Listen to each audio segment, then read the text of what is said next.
The O-ring seals the male adapter to the pump body. Over time, the O-ring can harden and crack. This can cause water to leak from the connector fitting. Replacing the O-ring seal is a repair that you could do yourself, and I'm going to show you how. Hi, I'm Mark Socha.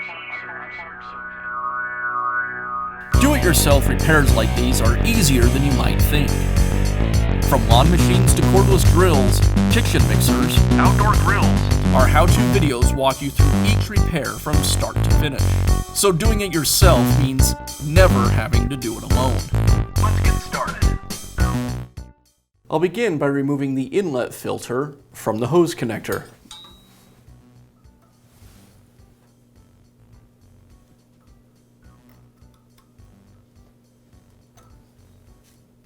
Now I'll use a hex socket to remove the male adapter.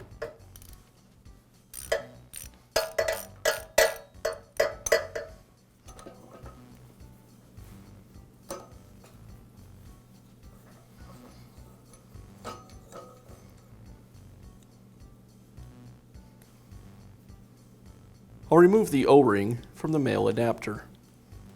Now I can install the new O-ring onto the male adapter. I'll install the male adapter into the female connector, and now this assembly can go onto the pump.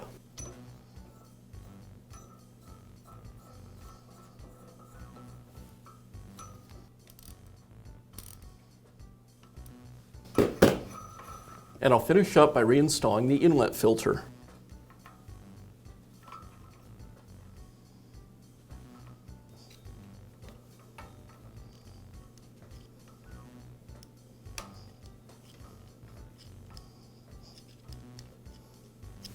And that's all it takes to install a new O-ring seal in your pressure washer. Be sure to check back often for new videos and expert advice. If you found this video helpful, give us a thumbs up And leave a comment.